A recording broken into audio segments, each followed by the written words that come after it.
Kia ora everybody, Robett Hollis here. Welcome to Powermoves. Today we are catching up with Anna Curzon. Now Anna, for about 18 years worked her way up the food chain at ASB, and now she is the Managing Director at Xero. Now if you don't know Xero, it's basically New Zealand's pretty much one of the New Zealand's biggest, most successful tech companies. Beautiful accounting software is what they call it. And so today we're catching up with Anna Curzon, and it's actually her birthday today, so we've got a little surprise for her. Hello, how are you? Happy birthday. Oh, thank you. Good to see you. Good to see you. You didn't need to do that. Yes. Oh my Had to bring lord. all little special treats. I'm so old. Yeah, no, in my team meeting this morning, Yeah. I kept getting things and I said I'm getting old and senile now, so bring it on.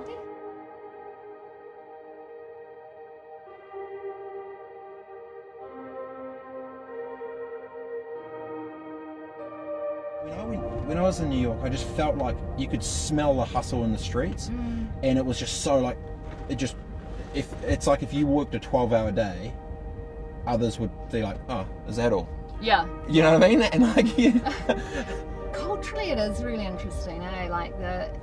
I think the whole thing, and you see it in the States as well, that, you know, the whole work-life balance thing is now, it's like, this is life. Yes. Yes. And if you love what you do, it's life and it's good. But if you're not loving what you're doing, it just feels really bad. Or I also feel that a lot of the current preconceived notions of what work-life balance is supposed to be is just almost getting thrown out the door as people just live. Yeah. Do you know what I mean? And like, I don't think that's meant to discard having balance, but it's the fact of you being self-aware enough to know that you need to keep your levels right yourself. Yeah. It's like self-auditing kind of, you know? Oh, well, because you're basically on demand now through technology. You are on demand every hour, every minute of every day. And so if you don't self-regulate, like you say, you know, you can be sucked into this vortex, and then you know, like anything, you get diminishing returns, right? So you've got to understand and be really self-aware.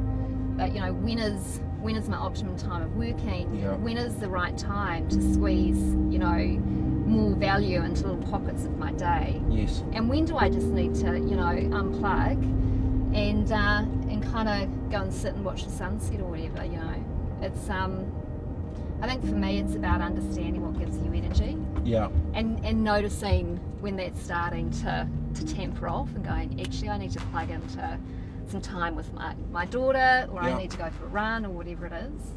Even just the like, I think push notifications have destroyed so many people's like workflow. Oh gosh. Like, yeah, you just get into a rhythm. Like, I got into the zone last night, like it was the other night, super, like I was just late and smacking away. It was like no one around, no emails popping up, no phone calls, no texts coming through, head down, headphones on, just getting at it. And I was like, shit, that was so much more productive than it's like back to back, and then a back to back, and then a call, you know, like, I think, but it comes back to that same thing of like the first wave of gnarliness has come through where technology's been like plugged into our lives, and the next wave is like, okay, well, how do we now manage and work with it, especially, you know what I mean, like for your own personal sanity. Absolutely, because it can become addictive. I'm sure actually, if it's amazing, no one, well, there might be a scientific study out there, but it's probably like those beta endorphins start to kick in, because you get a lot, you know, you get positive reinforcement. Like I've replied to that in an email, I got a notification on Twitter, and I've responded to that,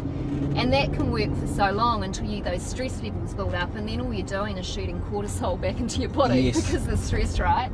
And so, like anything, you know, like any big change in civilization, and what we've been through in technology in the last even decade has been enormous, right? Yeah. There's swings and roundabouts.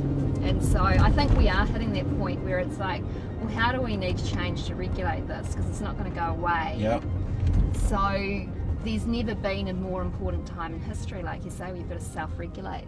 And that can't be a bad thing. I don't even think it's even like getting even talked about. It's interesting, because I fully believe in that wave's coming with that whole like balanced self-awareness piece. Like, holy shit, I'm all about it. And even when you like, sometimes you just see people and you can just see that the balance is off. They're like, dude, something's not clicking, and absolutely. And you're still doing it and you're still living and breathing, but it's not like they're at it's like in flow, you know. Yeah, Do you know what I mean? And you can see it with they're just on the zone or this or that, and it'd be quite exciting for business to see, like as corporations probably more. I mean, small businesses you can't get away with it, but like when you're going 100 plus and there's all sorts of dynamics going on, it'd be cool to see businesses starting to.